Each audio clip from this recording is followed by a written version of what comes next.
Hello there, this is Simona with the Gyldan Group, Berkshire Hathaway Home Services, California Properties, recording a second video for you from my own house to keep you informed about real estate and COVID-19. This video is going to be slightly longer than the first one, and that's because I have a lot of information to share with you. So let's get started. Update number one. Open houses, or actually I guess I should say no more open houses.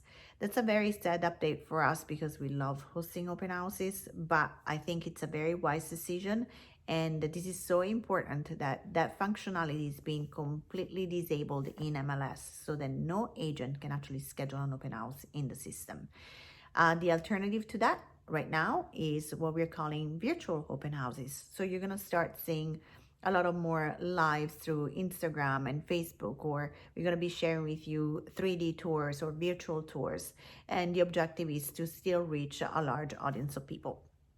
Update number two, showings. We have two options at this time. We can still do virtual showings through Facebook or Zoom or FaceTime or whatever technology you want to use. We can also, when necessary, do showings in person. When that happens, and that introduces the update number three, we have to use a specific form. So CAR, which is the California Association of Realtors, has recently introduced 4 new forms that we now have to use in connection to COVID-19. So the first form is actually for anybody that accesses a property. You need to sign this form. Actually, I also have to sign a form when I enter a property that is not my listing or even my own listing. And that's because we are taking and accepting the responsibility of our actions. The thing is that for as careful as agents and sellers can be keeping the place clean, and we wear masks and gloves and booties and we use hand sanitizers, there is nothing that we can do to guarantee that a person that enters a property is not going to be contracting the virus at a later date. We actually have, and that's the form number 2, the same type of form for the sellers, which is a little bit more detailed. The sellers has the right to choose if they want to allow access to their property or not. If they decide that nobody needs to be inside their home, and then we just need to respect that decision, and we need to go with it, and nobody's going to go through that door.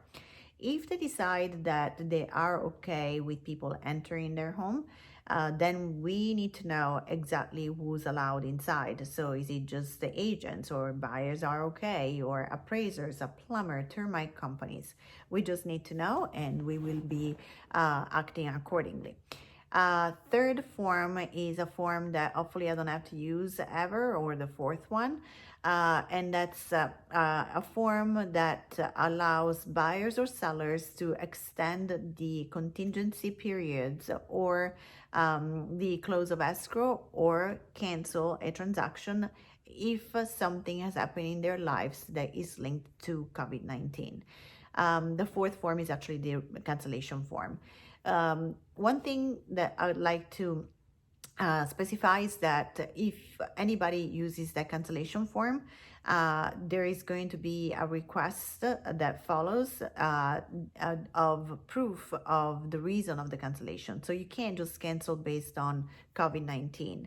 It needs to be based on loss of income, or somebody in your family or yourself being affected by the virus. So these are the updates that have to do with us agents, things that we deal with directly, but there are a few more updates that I want to cover, and they are updates that are connected to other professions that are still part of our real estate transaction: lenders, appraisers, and inspectors. Lenders are still getting people pre-approved. Everything is fine. Interest rates are a little higher right now, but it's fine. The thing that I've seen lately is that lenders are verifying the income until the very last day of the transaction. They need to make sure that nothing has changed from the moment that your offer was accepted. Appraisers are only doing drive-by appraisals. So right now they do not need interior access to properties, which is another great thing to do at this time. And inspectors Well, until 2 weeks ago, when we did an inspection, we were all present, and at the end of the inspection, there was like a little gathering when the inspector pretty much did a summary of his findings, and that way the buyers kind of knew what they could request to a seller in regards to repairs. And now all that is done also through a conference call. So these are pretty much the updates that I have for you right now. So no open houses, showings can be done virtually or in person. We have 4 new forms, no interior appraisals.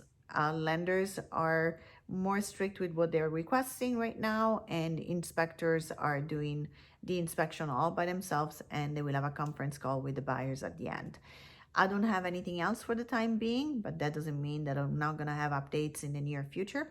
We receive emails on a daily basis, sometimes multiple times a day.